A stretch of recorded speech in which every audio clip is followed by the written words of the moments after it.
이 법관의 독립에 관련된 의미 중에 주로 외부에 의한 간섭, 관여 이런 것들을 차단하는 것이 법관의 독립의 핵심이다라고 분석을 한 반면에 최근에는 사법부 내부의 영향으로부터의 독립도 굉장히 중요하다라는 이야기가 나오고 있습니다. 어떻게 동의하십니까? 네. 예. 최근에 그래서 그 임모 판사에 대한 판결문 중에는 어떤 문구가 나오냐면요. 법관의 독립은 사법부 내부의 영향, 즉 동료 법관으로부터의 독립과 사법부가 가지는 최소한의 조직적 영향으로부터의 독립이라는 개념까지 포함한다라고 명시되어 있습니다. 이 표현에 대해서도 역시 동의하시죠? 예, 그렇습니다. 예. 자, 여기 보면은 이제 사법부가 가지는 최소한의 조직적 영향으로부터의 독립이라는 문구가 들어가 있는데요. 사실 이제 아까 김용민 의원이나 김남국 의원이 지속적으로 지적한 바와 같이 현재까지는 법원의 어떤 행정 기능이 대법원장을 중심으로 집중이 돼 있고 그 집중되어 있는 행정 권력 또는 행정 기능으로부터 법관의 독립이 좀 보장되기가 어려웠다라는 평가가 나오고 있습니다. 그런 평가에 대해서는 좀 동의하십니까? 예, 그런 평가가 있는 것으로 알고 있습니다. 네.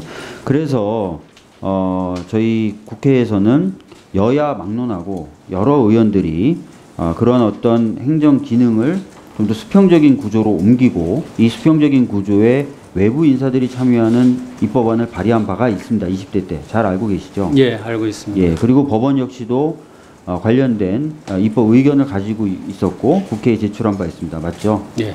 예. 물론 이제 이런 법에 보면은 여러 가지 내용상 차이가 있습니다. 대표적인 게 아까 김남국 의원이 지적했던 것처럼 위원회 구성을 할 때 수평적 구조인 위원회를 구성할 때 외부 인사를 몇 명 참여시키느냐라는 것에 관련된 쟁점이에요.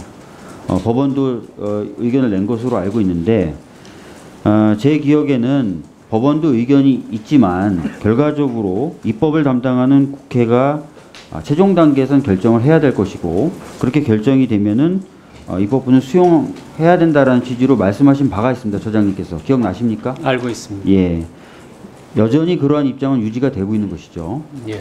예, 맞습니다. 저희들이 그래서 21대 때 관련된 새로운 법안을 발의할 것이고요, 논의할 것이고 물론 그 과정에서 법원의 의견도 충분히 듣겠습니다. 그렇지만 입법부가 여러 가지 고심과 논의 끝에 결정을 내리면 그때 처장님께서 말씀해 주신 대로 법안 잘 수용해 주셨으면 좋겠습니다. 예. 그리고 저도 이제 뭐 관련돼서 또 질문을 좀 드릴 게 있는데 최근에 그 임모 판사에 대한 1심 판결문을 보면은 어떤 표현이 나오냐면요. 이 재판에 관여를 했다. 근데 이 관여한 행위가 어떤 사법적인 처벌의 대상이 되든 뭐 징계의 대상이 되든 그건 변론으로 하고 위헌적인 행위에 해당되는 것으로 판단된다라는 표현이 담겨 있습니다. 그건 혹시 알고 계십니까? 예, 저도 잘 알고 있습니다. 네.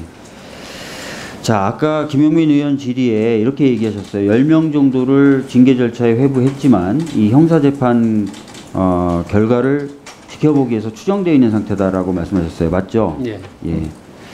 제가 여기서 근데 이런 의문이 드는 겁니다. 만약에 그러면 이 형사재판, 관련된 형사재판이 진행이 됩니다. 근데 지금 이 1심 판결처럼 위헌적이다. 그러나 유죄는 아니다라는 판결이 유지될 경우에 어떻게 될 것이냐. 이게 제 궁금한 점입니다.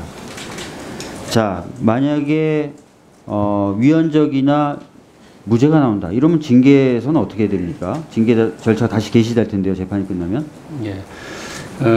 법관징계위원회에서 그 부분에 대해서 법리적으로 또 사실 그 형사재판에서 드러난 사실 등을 제가 여쭤보는 건요, 토대로 부장님. 해서 자, 무죄지만 위헌적인 행위다라는 결론이 계속 유지가 됐어요.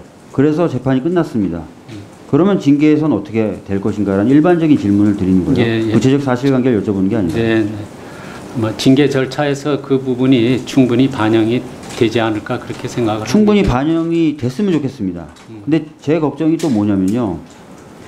처장님도 잘 아시겠지만 징계로 판사의 소위 말하는 판사를 그만두게 할 수 있습니까?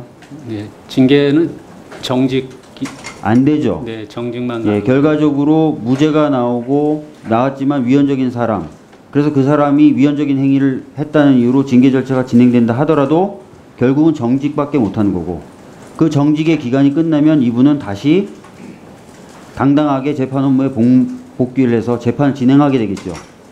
위헌적인 행위를 했음에도 불구하고. 맞습니까? 틀립니까? 예, 맞습니까? 틀립니까? 그렇습니다. 자, 그러면 일반 국민들 입장에서는 어떻겠습니까?